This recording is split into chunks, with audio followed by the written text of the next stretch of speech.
All right, guys, we're good to go. Kelly, this is the first time we've talked to you since you signed here as a free agent. Just give background us on what went into the decision, what was their recruiting pitch to you, and what would you like about what you heard? Yeah, I just thought it was a great opportunity. You got a great group of young guys. Love the way they play hard, play together. It's no egos. You're just going out and having fun playing basketball. And for me, it was just about, I'm at a point in my career where I think I could really help a team like this. Young team with leadership, on and off the court. Just teaching guys because 9 years in now, you kind of have those tricks of the trade. It's time to pass them on. So I thought it was a great opportunity in that standpoint, and also a great opportunity to go out there and play.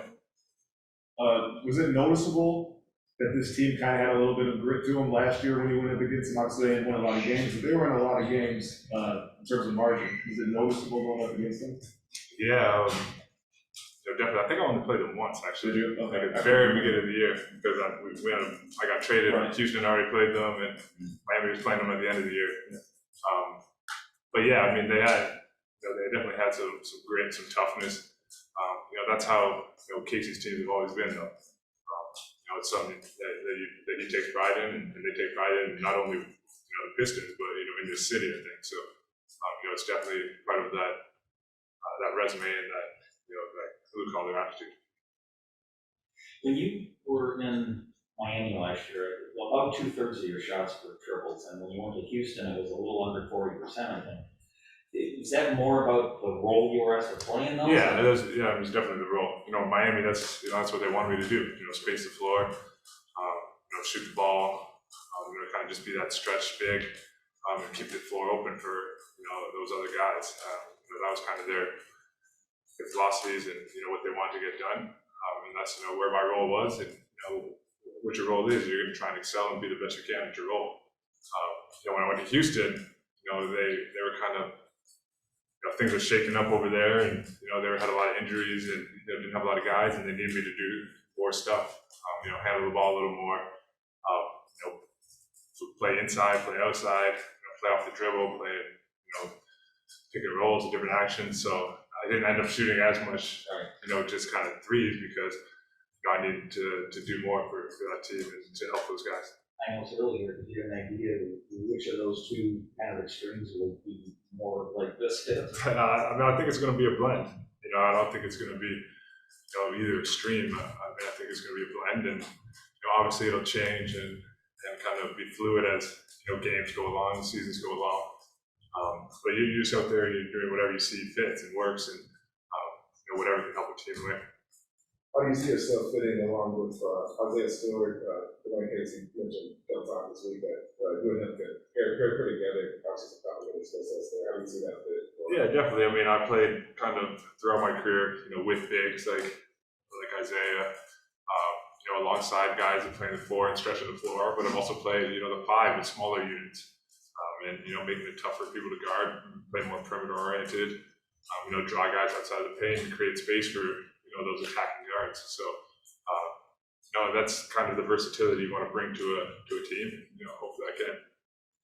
But Casey's long said he had a man crush on you, and I was just curious what your relationship with him was before coming here. Yeah, I mean, like I said, I've always respected him and his teams. Going back to Toronto, obviously I grew up in Toronto, so going back was always special. And obviously seeing him excel there and do so well there, and then come here and continue to bring that with him. I've always respected him a lot, and what he's been able to do and accomplish. He's a highly talented person and credited. So it's special to be a part of it, and I'm enjoying it. So I've been asking guys the reason behind the jersey number they wear. I think you're wearing 13 here. Is there any specific reason why? Yeah, I mean, I wore 13 in high school, I wore 13 in college. Both my parents wore 13. Growing up, I was watching Nash. He wore 13, and I grew up in Toronto. And ironically, my favorite player in Toronto, I mean, I had a lot of them, but I loved JYD. Doggy wore 13. Doug Christie wore 13. I just loved 13 when I was a kid. I kind of had that number when I was a kid, and ever since it's kind of been my numbers. I've never won in the NBA, so when the opportunity came about, I was like, let's go back to the roots. Cool. Appreciate it. You saw some high lottery picks develop in when you were in Boston, Jaylen Brown, Jason Tatum. I know it's extremely early, but what are your impressions of Kate You know, he's good. You know, he's obviously mature beyond his age. You know, I like his mindset, the way he approaches the game. You know, he's a worker.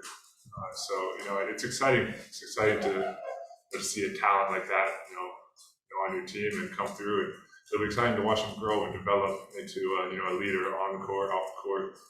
You know, and kind of see what he can do with the basketball. You know, obviously, you know, it's not going to be all glitter and gold. You know, there's going to be ups and downs, some bumps and bruises, but you know, he's going to be good in this league. And you know, I'm excited to see him, you know, come into his own. What do you see as your role in terms of leadership? Because there's so many young guys and handful of guys that have as much NBA experience as you do. Yeah, I mean, you know, especially those young big guys, you know, Isaiah Stewart and Garza, and DeMarco, just helping them out. You know, just teaching them, you know, the ins and outs of the game. You know, how to be professional. You know, what do you look for, what not to look for. You know, when you're playing the game. You know, just different stuff that you don't always know. But just continue to help them grow. You know, they're great, talented players, and you know, they have bright futures in this league. And you know, just help them reach that.